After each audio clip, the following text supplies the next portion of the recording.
다니엘 6장 6절에서 10절과 19절에서 23절 말씀입니다. 우리 한 절씩 교독하고 마지막 절을 합독한 뒤에 아멘, 살아계신 하나님의 말씀입니다 라고 고백하겠습니다. 제가 먼저 읽겠습니다. 이에 총리들과 고관들이 모여 왕에게 나아가서 그에게 말하되, 다리오 왕이여 만수무강하옵소서. 나라의 모든 총리와 지사와 총독과 법관과 관원이 의논하고 왕에게 한 법률을 세우며 한 금령을 정하실 것을 구하나이다.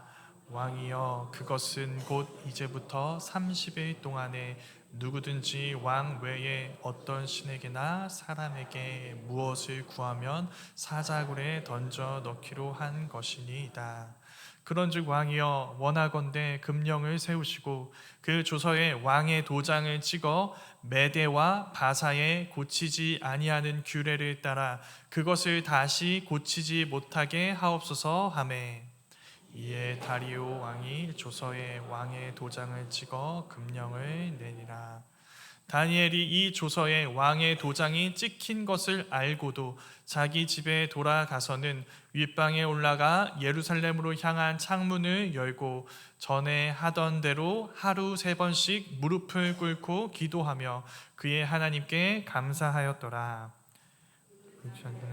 왕이 새벽에 일어나 급히 사자굴로 가서 다니엘이 든 굴에 가까이 이르러서 슬피 소리질러 다니엘에게 묻되, 살아계시는 하나님의 종 다니엘아, 네가 항상 섬기는 내 하나님이 사자들에게서 능히 너를 구원하셨느냐 하니라.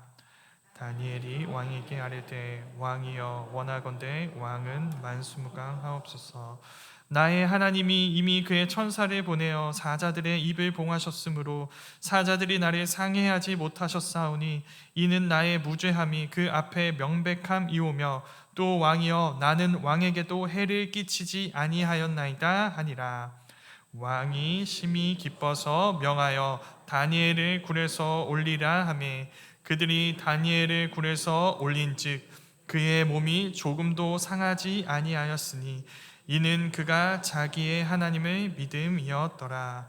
아멘. 살아계신 하나님의 말씀입니다.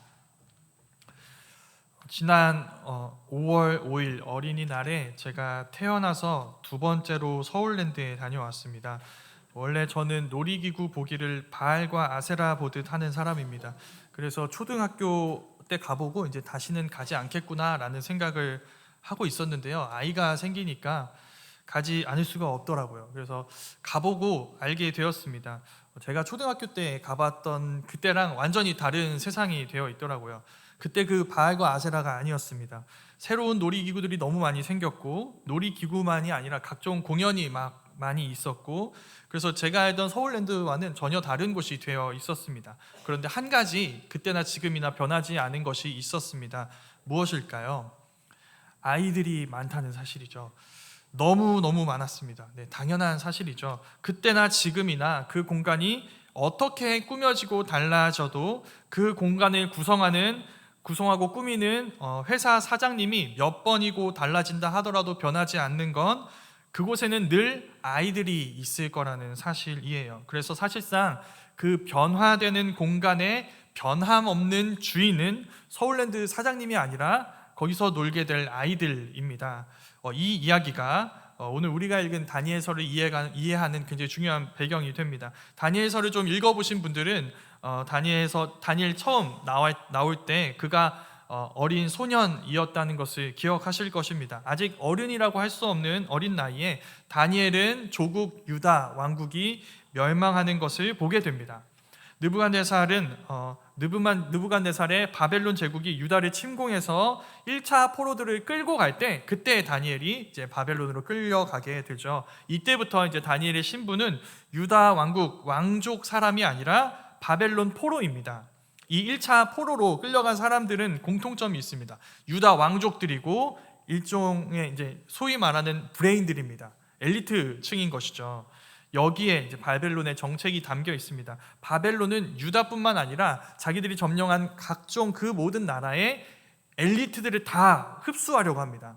흡수해서 이 사람들을 바벨론 사람으로 만들어서 바벨론 왕궁에서 일하는 공무원으로 쓰려고 하는 것이죠. 일종의 지성 흡수 정책이라고 할 수 있습니다. 바벨론이 그러면 꿈꾸는 것이 무엇인지 우리는 알 수 있습니다. 바벨론은 아직 배가 고파요. 온 세상을 점령한 것으로 만족하지 못합니다. 온 세계 모든 지성들을 다 모으고 모아서 그들의 지성으로 더 위대하고 더 강력하고 절대로 무너지지 않을 견고한 바벨론 제국을 세우기 원합니다. 정말 무시무시한 전략이죠. 이렇게 된 이상 온 세상에 이제 바벨론 공무원보다 똑똑한 사람은 없습니다. 그러니까 똑똑한 사람은 다 바벨론 왕궁에 다 있는 거예요. 그러면 누구도 지혜와 지성으로 바벨론을 이길 수가 없게 되겠죠. 이때부터 바벨론 제국은 그냥 승리한 제국이 아니게 되는 것입니다. 그야말로 세계 모든 지성들이 포진해 있는 인간이 이룰 수 있는 최고치를 찍은 제국이에요. 그럼 무너지지 않겠죠? 그렇지 않습니다. 다니엘이 죽기 전에 느부갓네살의 바벨론이 무너집니다. 다니엘은 유다 왕국에 이어서 바벨론 제국이 무너지는 것도 보게 되는 것이죠. 느부갓네살이 끝났습니다. 그의 뒤를 이어서 벨사살 왕이라는 왕이 등장합니다. 벨사살 왕이 암살당해 죽습니다. 그리고 이제 바벨론 제국이 완전히 사라지고 페르시아 제국이 시작되고 그 페르시아 제국의 다리오 왕이 오늘 말씀에 등장하는 왕입니다. 그 다리오 왕이 어떤 일을 하냐면 이 페르시아 제국 산하에 있는 이 영토를 다스리기 위해서 관리 120명을 뽑습니다. 120명 위에 이들을 관리하는 총리 3명을 뽑아요. 이때 다니엘이 뽑힙니다. 근데 그것으로 끝나지 않고 다니엘이 가장 이 셋 중에 탁월한 사람이었기 때문에 이들을 위에 세워서 실질적으로 페르시아의 모든 권세를 거머쥔 페르시아 2인자 권력자로 삼게 되는 것이죠. 그러면 보이실 겁니다. 세계 최고 권력자들이 계속 바뀌고 있죠. 느부갓네살이었다가 벨사살로 바뀌고 벨사살이었다가 다리오로 바뀝니다. 근데 이 모든 변화 속에서도 다니엘은 변함없이 왕실에 있습니다. 이상하죠? 느부갓네살이 끝났는데 다니엘이 있어요. 벨사살이 끝났는데 다니엘이 있습니다. 다리오가 등장했는데 또 다니엘이 페르시아 2인자로 왕실에 있습니다. 그럼 앞에서 얘기한 서울랜드가 떠오르시죠? 서울랜드 사장님이 계속 바뀝니다. 컨셉이 계속 달라져요. 새로운 놀이기구가 세워졌다가 사라지고 매년 새로운 공연이 진행되고 사라집니다. 그 모든 변화 속에서도 변함없이 서울랜드엔 아이들이 있어요. 아이들이 주인인 것이죠. 마찬가지입니다. 세계 최고 왕실의 주인이 계속 바뀝니다. 영원할 것 같았던 바벨론이 등장했다가 사라지고 이제 페르시아의 시대예요. 근데 그 중심엔 변함없이 다니엘이 있습니다. 그럼 묻게 되죠. 이 세계 최고 권력의 왕실의 주인은 누구일까요? 진짜 영원한 권세는 누구에게 있는 권세일까요? 이게 오늘 말씀이 알려주는 첫 번째 메시지입니다. 바벨론의 세상에서도 페르시아의 세상에서도 변하지 않는 건 바벨론의 권세와 페르시아의 권세가 아니라는 것이죠. 그런데 우리는 자주 이 사실을 잊어버리고 보지 못합니다. 어제의 세상이 오늘과 다르고 오늘의 세상이 또 내일의 세상과 달라지게 될 것입니다. 이 역동하는 변화 속에서 우리는 늘 어느 편에 서야 할지에 대해서 고민하게 됩니다. 어떻게 해야, 어느 편에 서야 이 급변하는 세상에서 우리가 살아남을 수 있을까요? 다니엘이 우리에게 가르쳐 주는 것이죠. 그 수많은 변화 속에서도 변하지 않는 것에 주목하라는 것입니다. 영원한 것과 영원하지 않은 것을 분별하라는 것이죠. 그러면 우리가 지켜야 할 것이 보이게 됩니다. 잠깐 등장했다가 사라질 것이 아니라 영원히 사라지지 않을 것에 우리를 의지하는 법을 배우게 되는 것이죠. 그래서 바벨론 사람이기를 선택하지 않습니다. 왜냐하면 바벨론 사람이 되는 순간 바벨론이 사라질 때 같이 사라지게 되기 때문이죠. 페르시아 시대가 돼도 페르시아 사람이기를 선택하지 않습니다. 페르시아 시대는 사라지게 될 것이기 때문이죠. 그 모든 시대 속에서도 사라지지 않을 영원한 것을 붙드는 사람이 되는 것입니다. 오늘 말씀은 다리오가 그 바벨론 공무원 출신 다니엘을 페르시아 2인자의 자리에 앉히는 것으로 시작합니다. 자, 페르시아 공무원들 좋아할까요? 좋아할 수가 없죠. 벌써 금식 투쟁하는 모습 막 그려지시죠. 네. 바벨론 시대 끝난 지가 언젠데 이젠 페르시아 시대인데 어디 바벨론 사람이 우리의 권세를 차지하려고 드느냐, 이렇게 이야기할 수 있습니다. 이것만으로도 충분히 미워할 만한 사람이에요. 그런데 오늘 말씀은 미움의 이유가 다른 것에 있다는 것을 우리에게 알려줍니다. 먼저 이 질문을 던져봐야 할 것 같습니다. 모두가 반발할 게 뻔합니다. 페르시아 모든 공무원이 반발할 거예요. 그런데 왜 페르시아의 다리오 왕은 굳이 다니엘 임명을 강행했을까요?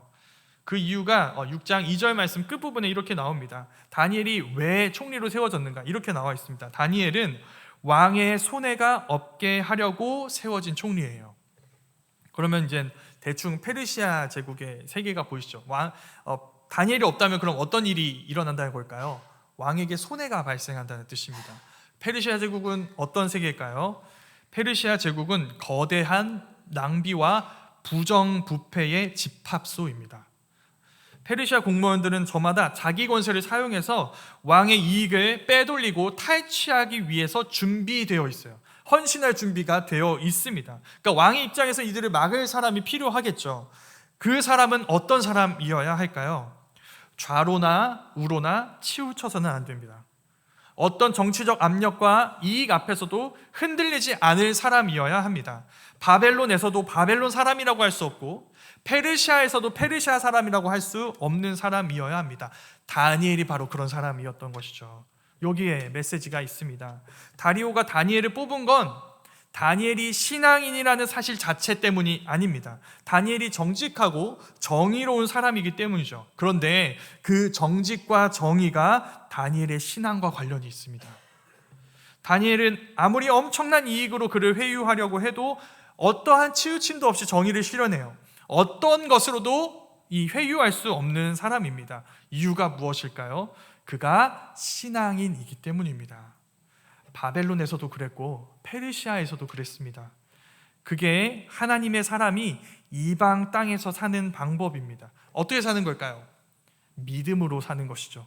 우리가 너무 많이 이야기하는 말입니다. 믿음으로 산다는 건 그럼 어떤 것일까요? 사실 믿음은 여기서 다니엘서에서 본다면 이 세상의 논리와 정반대입니다. 바벨론에서 살려면 바벨론 사람이 되어야 해요. 페르시아에 살려면 페르시아 사람이 되어야 합니다. 너무 상식적인 이야기죠. 근데 다니엘은 그렇게 하지 않습니다. 신앙인은 바벨론에서 또 페르시아에서 하나님의 사람으로 사는 사람이에요. 그렇게 할 때 어떻게 될까요? 바벨론에서도 살아남을 수 있고 페르시아에서도 살아남을 수 있습니다. 그건 바벨론과 페르시아가 기독교 국가여서가 아닙니다. 기독교에게 우호적이고 호의를 갖고 있어서도 아니에요. 오히려 정반대입니다. 바벨론도 페르시아도 너무너무 어두워요. 너무너무 불의한 세상입니다. 그럼 어떻게 될까요?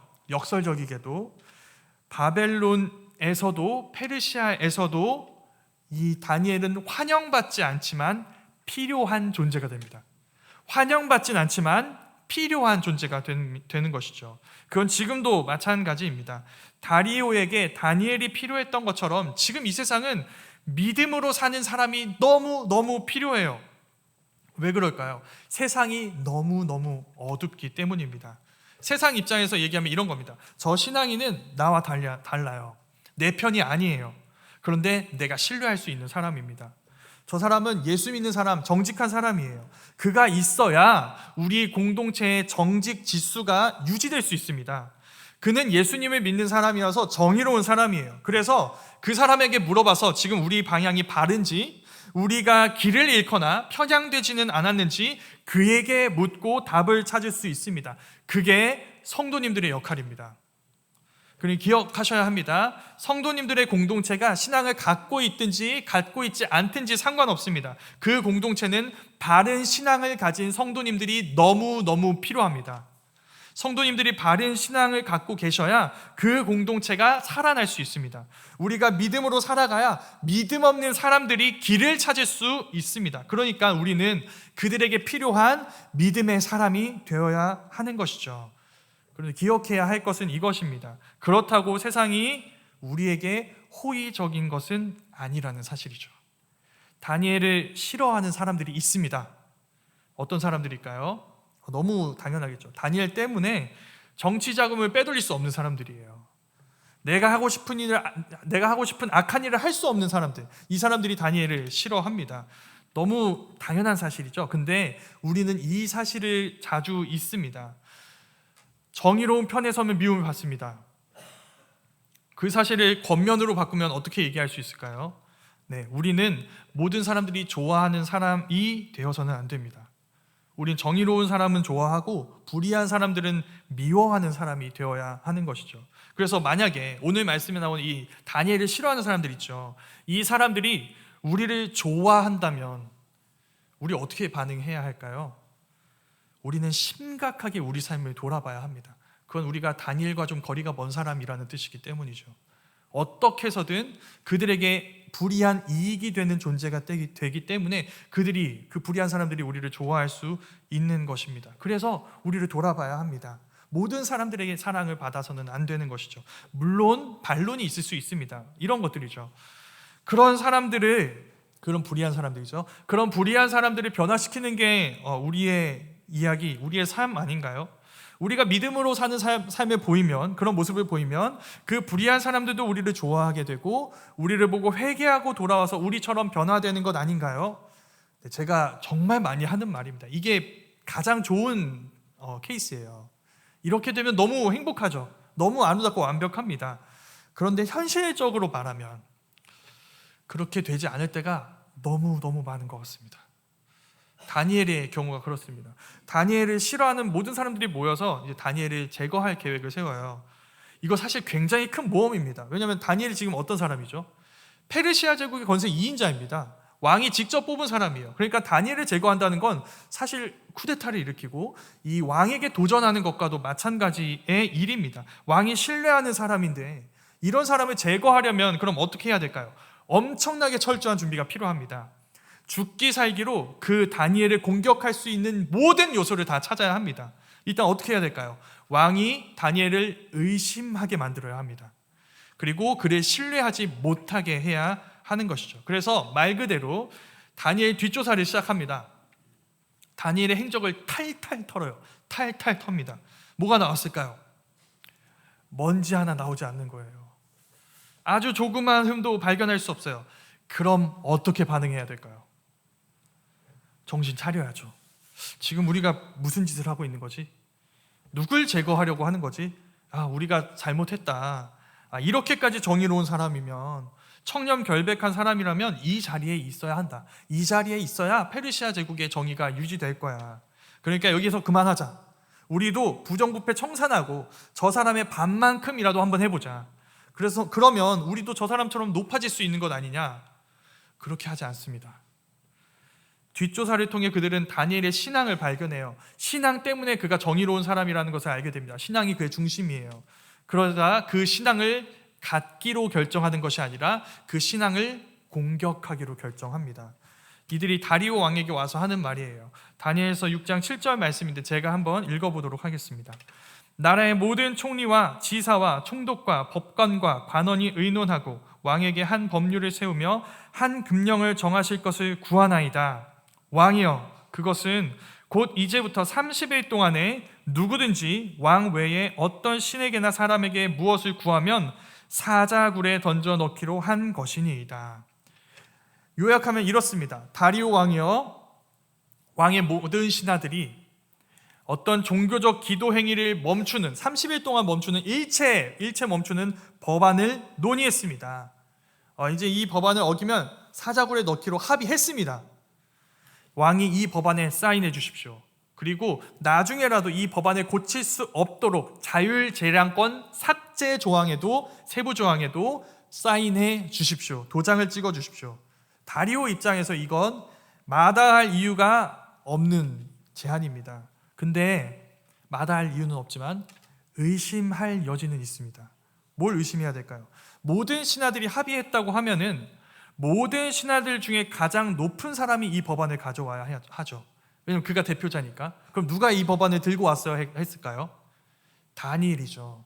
다니엘이 이 법안을 들고 왔어야 합니다. 근데 다니엘이 나타나지 않고 다른 사람이 이 법안을 가져왔어요. 그리고 다니엘은 그 전까지 왕에게 이 법안에 대해서 단 한마디도 한 적이 없습니다. 그렇다면은 잠깐만, 다니엘하고 한번 의논을 해봐야겠다라고 나왔어야 해요.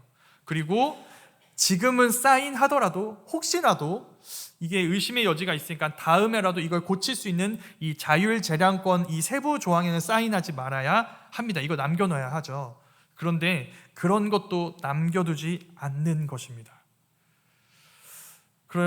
다리오가 의심하지 않아요. 이렇게 생각한 것 같습니다. 다니엘만큼 충성스러운 사람은 없으니 당연히 나에게 충성하고자 하는 이 법안에 당연히 다니엘이 합의했겠지. 이게 다니엘의 의견이 반영된 것이겠지. 그래서 이 법안에 자기 도장을 찍는 것이죠. 계획대로예요. 이 신하들은 다리오가 순진한 사람이란 걸 알았던 것 같습니다. 물론 왕은 언젠가 이 법안의 실체를 알게 되겠죠. 언제 알게 될까요? 다니엘이 붙잡혀 눈앞에 나타나 있는 상황, 그때 알게 될 것입니다. 그때 이 법안은 모든 신하들이 합의한 거라고 하지만 사실은 그 모든 신하 중에 다니엘이 빠져 있다는 것이 드러나게 될 것입니다. 이건 왕에게 충성하려고 올린 법안이 아니라 왕의 충성스러운 신하 다니엘을 제거하기 위해서 만들어진 법안이라는 것도 그때 드러나게 될 것입니다. 그런데 이미 거기까지 갔다면 드러나도 상관없습니다. 어쨌든 다니엘은 왕이 결재한 법안에 따라서 현장에서 범죄자로 적발된 상황이기 때문이죠. 그냥 사자굴에 던지고 죽이면 끝입니다. 왕이 뭐라고 하면 어떻게 얘기하면 될까요? 왕이 그 법안에 사인하셨습니다. 왕이 그 법안을 통과시키셨습니다. 여기 고칠 수 없다고 말한 부분에 도장 찍으셨잖아요. 이렇게 얘기하면 되는 것이죠. 할 말이 없죠. 그래서 이 일은 다리오에게 달린 일이 아니라 다니엘에게 달린 일입니다. 다니엘이 그 법안을 꼼꼼히 읽어봅니다. 여기 밑에 세부 조항으로 이건 누구도 수정할 수 없음, 이 세부 조항에 도장이 찍혀 있는 것도 보게 되는 거예요. 그래서 그걸 딱 보는 순간 이제 다니엘 정도 되는 사람이라면 국정 운영을 해봤으니까 모든 것이 다 보였을 것입니다. 이거 이 사람들이 나 없이 법안을 만들어서 왕을 어떻게 속였고 그래서 날 제거하기 위해서 이런 법안을 얘기했고 왕은 순진하게도 이 법안에 다 사인하고 도장을 찍었구나. 다 파악한 다음에 다니엘이 일어납니다. 집으로 돌아가서 이전과 똑같은 모습으로 기도해요. 윗방으로 올라가서 예루살렘 쪽으로 창문을 열고 무릎을 꿇고 하루 3번 기도합니다. 왜 그랬을까요? 이 법령과 다니엘이 이 기도하는 모습이 담긴 의미 때문입니다. 사실 엄밀히 말해서 이 법령은 기도 금지 명령이 아니에요. 기도 들키지 않기 법령입니다. 자, 기도를 하는데 눈을 뜨고 기도할 수 있죠. 무릎 꿇지 않고 서서 혹은 앉아서 기도할 수 있습니다. 그리고 소리 내어서 기도하는 게 아니라 속으로 기도할 수 있죠.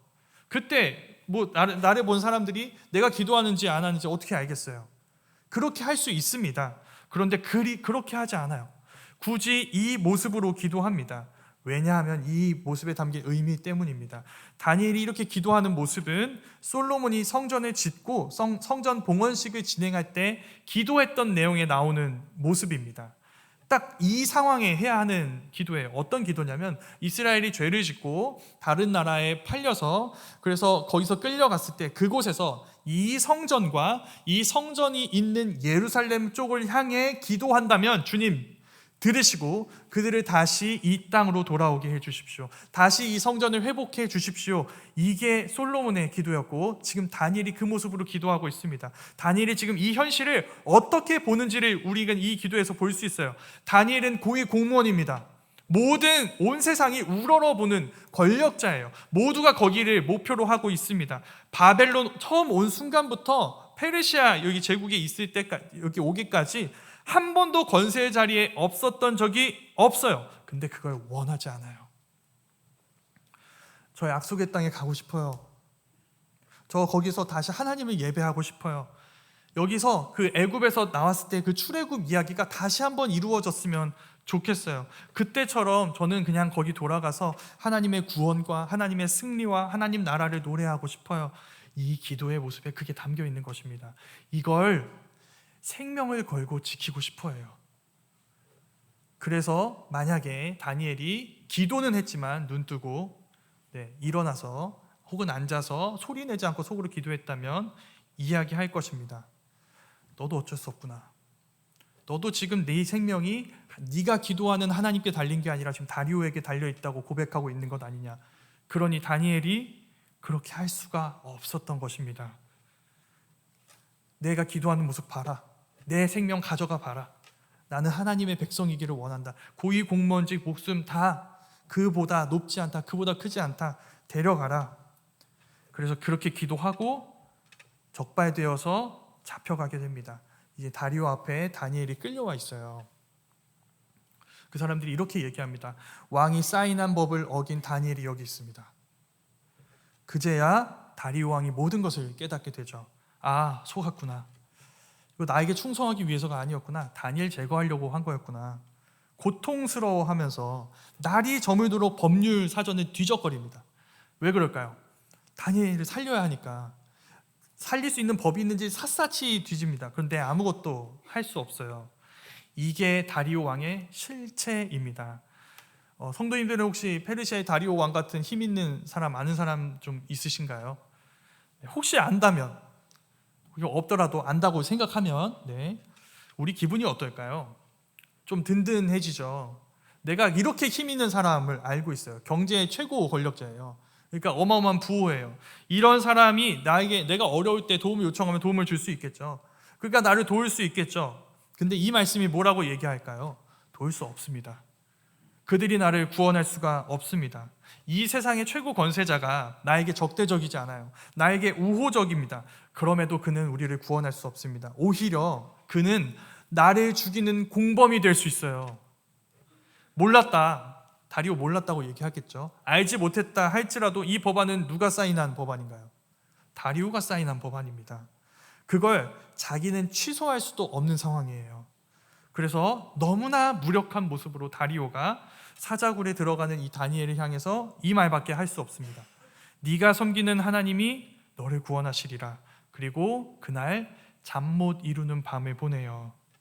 아무것도 먹지 못합니다. 밤을 새요. 그리고 이른 새벽에 사자굴 앞에 가서 어제 그 말로 다니엘을 부릅니다. 답변이 돌아올까요? 네, 돌아오죠. 여기서 이제 다니엘이 대답을 하는데 이 부분이 이 모든 이야기에서 다니엘의 말이 유일하게 기록된 부분입니다. 이렇게 얘기해요. 하나님이 사자들의 입을 막으셨습니다. 그들이 나를 삼키지 못했습니다. 누구의 모습인가요? 다리오 왕의 모습이죠. 다리오 왕이 아무것도 먹지 못했거든요. 그날 다리오의 모습처럼 사자들이 아무것도 먹지 못합니다. 하나님이 천사들을 보내 그 입을 막으셨어요. 다리오의 법안과 그 사자들이 다니엘을 삼키지 못합니다. 하나님이 그 모든 입을 막으셨기 때문이죠. 그런데 하나님이 그들의 입을 다시 여십니다. 이 일로 이제 왕을 속인 이들의 불법적 정황이 다 드러나게 되고 그 법안에 의해서 그들이 사자굴에 던져지게 됩니다. 그리고 이 일로 다니엘은 더 큰 신뢰를 얻게 되고 다리오는 하나님을 찬양하게 됩니다. 여기까지가 성경 이야기입니다. 이젠 현실 이야기를 좀 나눠봐야 할 것 같습니다. 우리에게 다니엘 이야기는 현실적인 이야기인가요? 성도님들의 삶은 정말 다니엘의 이 결말 같은 일들이 일어나시던가요? 성도님들은 신앙 때문에 손해보거나 어려웠던 경험이 없으신가요? 다니엘은 아무 상처 없이 사자굴에서 나왔습니다. 성도님들은 믿음의 선택 때문에 상처를 당한 적이 한 번도 없으신가요? 그게 우리가 이 이야기를 좋아하긴 하지만 이 이야기처럼 다니엘의 선택을 따라가기는 주저하는 이유입니다. 믿음으로 결단하면 우리는 상처를 받아요. 손해를 각오해야 하고 어려움을 감수해야 합니다. 그때 우리가 서운한 대상은 다름 아닌 하나님이에요. 하나님이 너무 조용하세요. 아무것도 하지 않으시고 가만히 계시는 것 같아요. 근데 그 이야기, 하나님이 아무것도 하지 않으시는 것 같은 그 이야기가 바로 십자가 이야기입니다. 하나님은 다니엘이 들어간 사자굴에서 사자들의 입을 막으셨죠. 근데 예수님은 그렇게 하지 않으셨어요. 예수님이 거짓 모함을 당하십니다. 그런데 하나님이 막지 않으세요. 십자가형을 선고받으십니다. 하나님이 아무것도 하지 않으세요. 십자가를 지고 골고다로 향하십니다. 그런데 하나님이 막지 않으세요. 로마 군인들이 예수님을 눕히고 망치와 못을 들었습니다. 그런데 하나님이 막지 않으세요. 십자가에 못 박혀서 예수님이 피를 흘리십니다. 그때도 하나님이 막지 않으세요. 거기서 예수님은 하나님의 차가운 침묵을 듣습니다. 그 침묵에는 이런 이야기가 담겨 있어요. 지금 일어나는 일은 로마 제국 때문에 일어나는 일이 아니라 내가 너에게 하는 일이다. 내가 너에게 죽음을 선고한다. 내가 너를 저주한다. 성도님들은 하나님께 그 이야기 들어보신 적 있으신가요? 하나님이 우리를 저주하신대요. 하나님이 우리에게 죽음을 선고하셨대요. 우리는 들어본 적이 없습니다. 근데 예수님은 있으시죠. 이유가 무엇일까요? 우는 사자처럼 우리를 삼키려 하는 죄와 저주의 입을 막으시기 위해서입니다. 하나님은 다니엘에게 천사를 보내 사자의 입을 막으셨지만 우리에겐 예수님을 보내셔서 십자가에서 그 영원한 저주의 형벌이 우리를 삼키려고 하는 그 입을 막으십니다. 우리가 이길 수 없는 그 어둠의 세력을 꺾으세요. 그 예수님 안에서 우리의 삶이 재해석되게 됩니다. 우리의 상처는 어떤 상처일까요? 그건 사실 예수님의 상처예요. 예수님과 함께 하기 때문에 우리에게 주어지는 상처입니다. 그건 우리가 지금 예수님과 함께하고 있다는 그리스도의 흔적입니다. 그래서 영광이에요.